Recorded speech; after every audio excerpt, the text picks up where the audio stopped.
Imagina a seguinte cena, tipo, estar no banco do passageiro de um carro que está em movimento e segurando um daqueles volantes de brinquedo, sabe? Aqueles de plástico. Aham, sei bem. Aquela ilusão de controle. Exato. E aí, toda vez que o motorista real desvia da rota ou, sei lá, acelera demais, a reação instintiva da pessoa é girar esse volantinho falso com toda a força do mundo. Nossa, e o pânico que isso dá. Total. O pânico se instala, o suor frio escorre pela testa, os músculos ficam tensos, mas o carro obviamente não responde esse comando imaginário, né? Pois é, e o resultado final é só um passageiro completamente exausto. Nossa, exausta e com os nervos em frangalhos, enquanto o motorista continua exatamente na mesma trajetória que ele próprio escolheu. Sabe, essa é sem dúvida a imagem mais perfeita para ilustrar a grande ilusão do controle humano.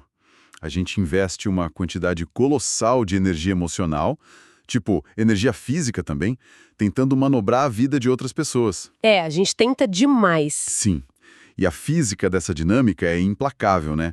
Quanto mais força a gente aplica nesse volante falso, mais profunda é a sensação de impotência, porque o veículo do outro nunca esteve nas nossas mãos. Exatamente. E é por isso que na nossa análise de hoje, que, nossa, foi elaborada a partir de fontes incrivelmente ricas, a missão é destrinchar uma das dinâmicas mais exaustivas das relações humanas. Com certeza, é um mergulho muito necessário. Sim, a gente vai explorar a fundo a neurociência por trás da motivação humana e vamos nos basear nos conceitos cruciais da teoria Let Them, ou Deixa Pra Lá, da autora Mel Robbins, focando muito nos capítulos 15 e 16.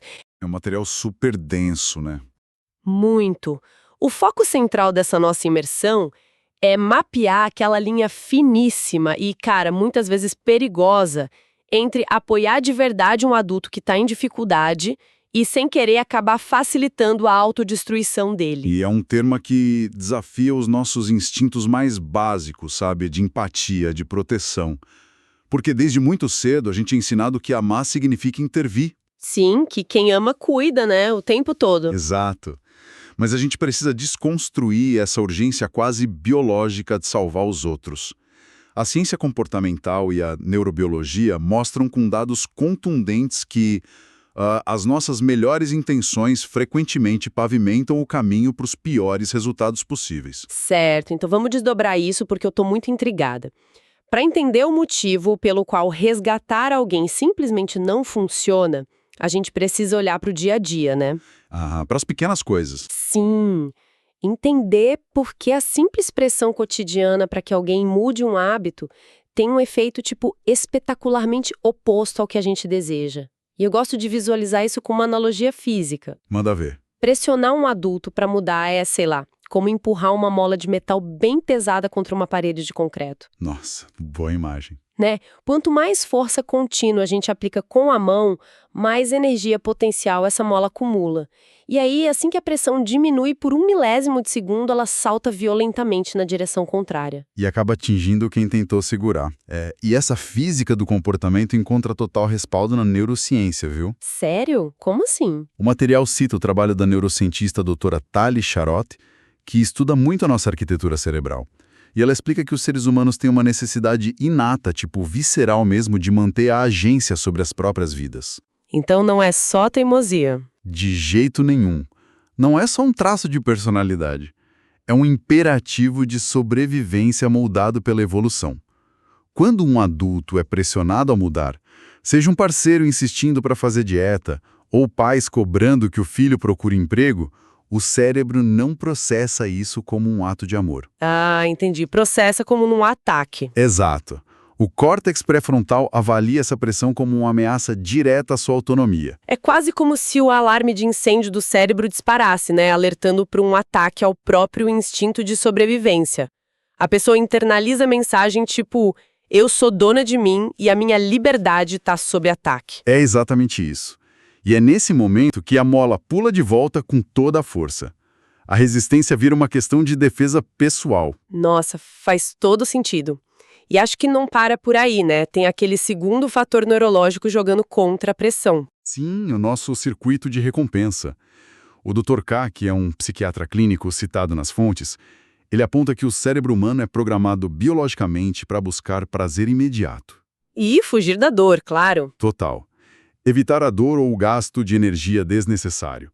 Mudar qualquer aspecto da vida exige atravessar um vale de desconforto inicial. E o cérebro, ele odeia essa fricção. Nossa, odeia. Se alguém está acomodado no sofá, a ideia de calçar um tênis e ir para academia é decodificada pelo sistema nervoso como dor pura. Dor pura. Ficar no sofá e abrir um pacote de salgadinhos é a rota de fuga mais fácil.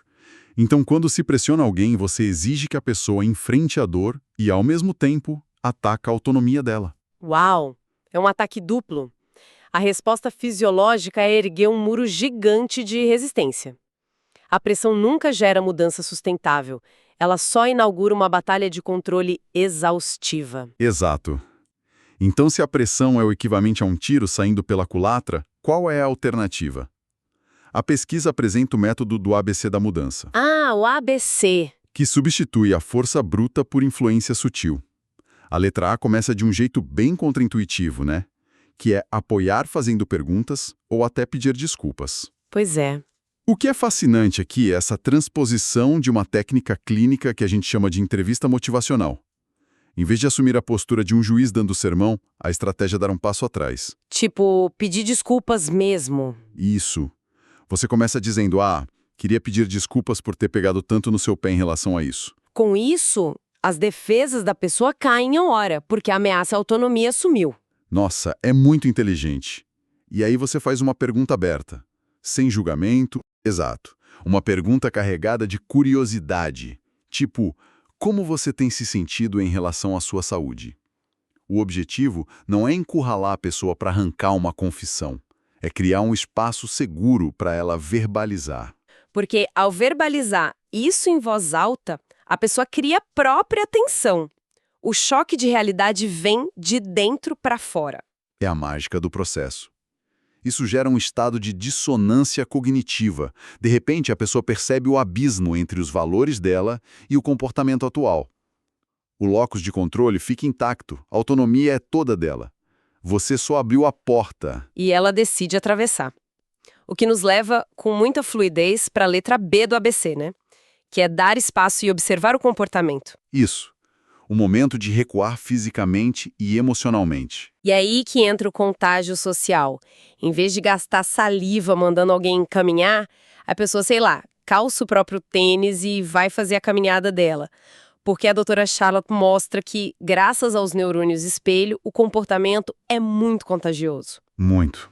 Liderar pelo exemplo silencia a resistência. Sim, e a letra C é celebrar o progresso.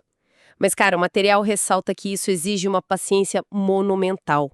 Às vezes esperar 6 meses ou mais para a pessoa mudar. E até ela acreditar que a ideia foi dela desde o começo, né? Pois é. Mas aqui, mergulhando fundo nessa teoria, eu preciso fazer um questionamento um pouco mais duro. Porque, sabe, tem coisas que incomodam. Opa, adiante. Eu adoro quando a gente traz o senso crítico para a mesa. Então, o estudo impõe uma regra de ouro quase inegociável, que é a seguinte: se a pessoa reclamar em voz alta das consequências das próprias escolhas ruins, tipo alguém que não faz exercício e reclama de falta de fôlego na escada, a resposta deve ser o silêncio. O silêncio absoluto. Mas, gente, pensando nas dinâmicas familiares, isso não soa como uma frieza tremenda? Não parece que a gente está sendo cruel com quem está ali sofrendo do nosso lado? Olha, essa é a reação mais comum quando as pessoas batem de frente com esse conceito. Parece muito antinatural, até cruel para quem a gente ama. Mas o silêncio, nesse contexto, não é falta de empatia. Ele é uma ferramenta clínica de alto calibre. Como assim ferramenta clínica? Quando alguém oferece conforto rápido ou tenta minimizar a situação, o que acontece na prática é o alívio imediato da dor gerada pela consequência natural. Você transfere o peso da pessoa para o seu ombro. Ah, a gente tira a dor dela. Isso. O silêncio, por outro lado, permite que a realidade opere. A pessoa precisa ter espaço para processar o próprio desconforto, sem anestésico externo. É a frustração de perder o fôlego na escada que vai acender a fornalha da motivação interna. Nossa, uau. Se a gente preenche o silêncio com consolo, a gente rouba o momento de epifania do outro. É sobre devolver a responsabilidade para o único colo onde ela deveria estar. Faz um sentido brutal. E é difícil de assistir, mas é necessário. Mas refletindo sobre isso, eu percebo que essa lógica cria uma ponte para um território muito mais tenso das relações. Porque se isso funciona para dieta, sedentarismo, o que acontece quando a aposta é muito mais alta? Aí a gente entra na esfera dos comportamentos de alto risco, nas crises sistêmicas. Exato. Aqui é que a coisa fica realmente interessante e, para ser honesta, bem assustadora. Porque a gente está falando de cenários onde tem vícios destrutivos ou dívidas obscenas ameaçando a família inteira. Sim, depressão severa, pessoas paralisadas na cama. Pois é. A orientação da teoria, de dizer deixa pra lá, sugere que a gente deve assistir passivamente alguém dirigir embriagado em direção a um penhasco. A resposta curta e direta para isso é não. Categoricamente, não. Quando existe perigo imediato à integridade física ou risco de vida, a intervenção é mandatória. Você chama a emergência, busca internação, toma a linha de frente. Claro, para preservar a vida no momento agudo. Mas a discussão profunda que os pesquisadores trazem é sobre a dinâmica de manutenção a longo prazo nessas crises. E a primeira distinção que a neurociência estabelece é a diferença biológica entre o cérebro de uma criança e o de um adulto. O desenvolvimento do córtex pré-frontal. Exato. Esse centro de comando, responsável por avaliar riscos e controlar impulsos, só amadurece completamente lá pelos 25 anos de idade. O que significa que antes dos 25, os pais ou responsáveis têm a obrigação de intervir, estruturar o ambiente e assumir o leme. Porque a fiação do cérebro daquela pessoa ainda está em construção. O hardware não suporta o software da responsabilidade. É uma ótima analogia. A proteção é vital nessa fase. Mas quando a gente cruza a linha da idade adulta, as regras mudam. Adultos são os únicos responsáveis pela própria recuperação e cura. E a verdade desconfortável é que a cura genuína só se materializa quando o indivíduo está pronto internamente para agir. E quem está do lado de fora sempre atinge o ponto de prontidão muito antes de quem está sofrendo. E essa assimetria de prontidão cria um choque gigantesco, porque a pessoa imersa no sofrimento não está operando na lógica. A psicóloga clínica doutora Luana Marx detalha que pessoas afogadas em dificuldades entram no modo de sobrevivência. Aquele instinto primitivo de luta, fuga ou congelamento. Exatamente. E o mecanismo que reina aí é a esquiva. A arte neurológica de evitar a dor a qualquer custo. O uso de substâncias, a negação de problemas, o isolamento, não são fraquezas de caráter. É a esquiva tentando entorpecer uma dor emocional insuportável. Nossa, é a mente tentando aplicar uma anestesia numa fratura exposta. E é nesse momento de vulnerabilidade que as pessoas ao redor, por amor, cometem o maior erro tático. Elas confundem facilitar com apoiar. Isso levanta uma questão importantíssima, que talvez seja o pilar dessa nossa análise inteira. Facilitar, que em inglês chamam de enabling, é atuar como um para-choque humano. Assumir as consequências pelas péssimas escolhas do outro. Tipo, ligar pro chefe inventando virose quando a pessoa tá com uma ressaca brutal. Ou transferir dinheiro sem critério para cobrir dívida de jogo. Isso paralisa o crescimento emocional da pessoa. Porque você remove o chão, que é onde a dor forçaria a reflexão. E os pesquisadores trazem uma analogia esportiva espetacular para isso. A do jogo de basquete. Apoiar de verdade é como jogar em dupla. Você incentiva, treina, passa a bola dezenas de vezes. Mas a mecânica do jogo exige que quem quer pontuar tem que segurar a bola firme, bater no peito, correr pela quadra, sentindo o suor e arremessar com os próprios braços. O suporte está no passe, mas a execução é individual. Nossa, perfeito. Enquanto facilitar seria ver a pessoa deixar a bola cair, correr lá, pegar a bola do chão, atravessar a quadra e arremessar no lugar dela, o ponto vai para o placar, mas a pessoa não ganhou habilidade nenhuma. É uma sabotagem disfarçada de generosidade. O Dr. Robert Waldinger, psiquiatra de Harvard, tem uma frase que devia ser mantra. Ele diz, deixe as pessoas aprenderem com a própria vida. Não as proteja das consequências inerentes às escolhas delas. Porque muitas vezes o maior ato de amor, o mais profundo e doloroso, é permitir que o pior aconteça. Permitir que perca o emprego, sinta a humilhação financeira, porque essa dor lancinante da consequência é o catalisador para a cura. E tem aquela história da Mel Robbins, que acho que ilustra isso de um jeito que chega a doer fisicamente de escutar. Ah, a história da filha dela com as crises de ansiedade? Sim, conta aí. Filha dela, bem no início da adolescência, começou a ter crises paralisantes. Tinha um pavor avassalador de dormir sozinha no quarto. E toda noite ia para a cama dos pais, chorando, tremendo. E o instinto maternal da Mel disparou, claro. Ordem de resgate absoluto. O que qualquer pai ou mãe faria num primeiro momento, né? Exato. Ela deixou a filha dormir na cama do casal para apagar o incêndio do pânico. Mas, neuropsicologicamente, ela estava facilitando a esquiva. A ansiedade era alimentada porque a raiz do medo nunca precisava ser enfrentada. A rota de fuga estava sempre lá, quentinha. O monstro da ansiedade só cresceu. E a virada dramática exigiu uma mudança radical. Muito radical. O verdadeiro apoio estrutural só veio quando a Mel tomou a decisão de trilhar o caminho mais difícil.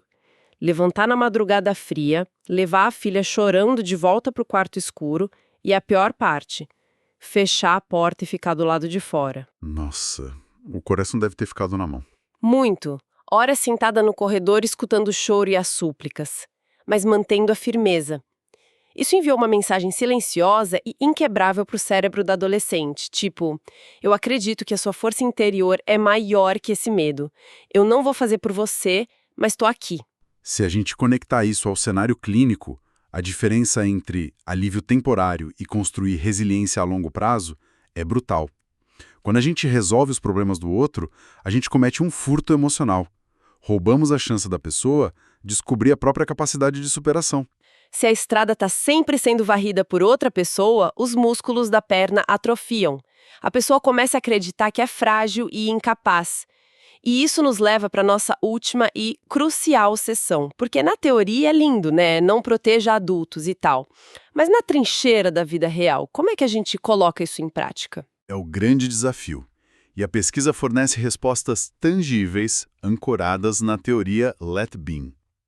A premissa central é mudar o verbo. Deixa de ser o que eu posso fazer pela pessoa e passa a ser como eu posso estar com a pessoa. E tem 4 passos fundamentais para isso. O primeiro é geralmente o mais difícil para quem gosta de solucionar problemas, né? Validar o sentimento sem tentar consertar. Isso. Sentar ao lado do abismo do outro e dizer: eu sinto muito que você esteja passando por tanta dor agora, sem adicionar nenhuma solução mágica de 3 passos depois. Só validar. E o segundo passo traz muita inteligência emocional, que é separar as emoções de quem ajuda e de quem sofre.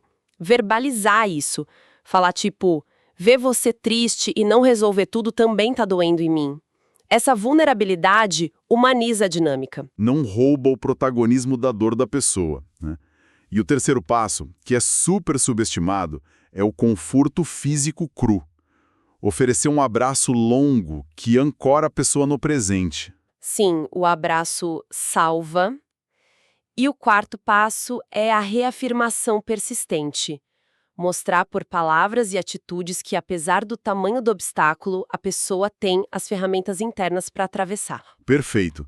E tem um componente adicional gigante que o estudo destaca, que é o papel do ambiente no processo de cura. Ah, sim. Criar o ecossistema. Exato. Resgatar pagando a conta atrasada de um viciado não é o caminho, mas é super recomendado criar um ecossistema favorável. Tipo ir no apartamento da pessoa que está com depressão profunda e passar horas esfregando a pia, organizando o caos visual. Estocar a geladeira com refeição nutritiva. Abrir as janelas para o ar circular. A beleza disso é que criar o ambiente é o oposto de dar um cheque em branco. É como encher os tanques de oxigênio de alguém e deixar as ferramentas na bancada. Estão lá, mas a obra em si ainda depende do esforço muscular do adulto, né? E tem um adendo duro aí. Esse esforço todo tem que ser feito sem esperar absolutamente nada em troca. Nenhum muito obrigado.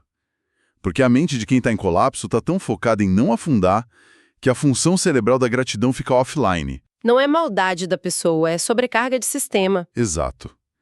É o teste definitivo de apoio altruísta. A jornada de cura não é uma linha reta ascendente. Tem recaídas, hostilidade. A pessoa que apoia assume o papel de agricultor. Prepara a terra, irriga, tira as ervas daninhas, mas é biologicamente impossível forçar com as mãos a semente a germinar. A força de romper a terra tem que vir de dentro dela. Uau! Então, o que tudo isso significa quando a gente junta as peças? Significa que ofereceu apoio verdadeiro, aquele que constrói resiliência de aço. É o caminho mais torturante que alguém pode escolher como espectador. Com certeza. Exige amarrar as próprias mãos e segurar o instinto selvagem de pular na água para fazer um resgate heróico. E ter consciência de que aquele indivíduo se debatendo no rio precisa engolir um pouco de água, bater o braço desajeitado, para finalmente aprender a flutuar por conta própria. É o paradoxo do afeto maduro, né? Para exercer ajuda na sua forma mais transformadora, a pré-condição é renunciar à ilusão do controle. Nossa, muito forte isso. Bom, depois dessa densidade toda, acho essencial a gente recapitular os pontos que mapeamos hoje para consolidar na mente de quem acompanha a gente. Vamos lá. A gente começou entendendo que aplicar pressão direta sobre as escolhas de um adulto produz resistência instantânea. O cérebro classifica conselho não solicitado como ameaça. A alternativa é usar a influência silenciosa, plantar a semente da dissonância cognitiva com perguntas e liderar pelo exemplo, né? Sim. E aí avançamos para a linha que separa quem facilita de quem apoia. A conclusão é que resgatar repetidamente um adulto das armadilhas que ele mesmo criou é acelerar a ruína dele, furtar a oportunidade de forjar resiliência com o choque de realidade. E fechamos desconstruindo a prática de estar ao lado. Validar sem diminuir, dar conforto, reafirmar a força e construir um ecossistema que sustente a recuperação, sem nunca assumir o volante, porque a autoria da pura é só da pessoa. É uma transição de paradigma monumental e cobra um pedágio emocional altíssimo para quem decide ajudar dessa forma madura. Sem dúvida. E para coroar tudo isso, é importante plantar uma semente final em quem está com a gente agora. Algo para expandir ainda mais esse material fantástico. Qual é a provocação de hoje? Imagina por um instante. Se a gente decidir a partir de amanhã parar de drenar essa energia mental incalculável, parar de tentar gerenciar e consertar o roteiro da vida de outros adultos, qual seria a real magnitude do império pessoal que a gente poderia construir com todo esse tempo e foco recuperados? Nossa, uau! Será que a obsessão heróica em monitorar as decisões e salvar o barco do vizinho não é, no fundo, a cortina de fumaça mais sofisticada que a gente inventou para fugir do trabalho árduo de consertar os motores do nosso próprio barco e navegar para o nosso horizonte? Essa é a lente definitiva para uma autoinvestigação implacável. Encerra perfeitamente o ciclo. Um convite para olhar para o espelho antes de olhar pela janela. O convite está na mesa. No fim das contas, a principal missão talvez seja simplesmente ter a coragem de soltar as mãos daquele volantinho de plástico imaginário no banco do passageiro. Admitir que aquele carro nunca foi nosso. A viagem do outro não é da nossa responsabilidade. Exato. Que a gente consiga usar toda essa energia vital, finalmente recuperada, para voltar para o banco do motorista e assumir com firmeza o controle do único veículo que realmente podemos transformar, a nossa própria trajetória. Um agradecimento imenso a todo mundo que acompanhou a gente nessa jornada intensa e até o próximo mergulho profundo nas ideias que transformam a vida.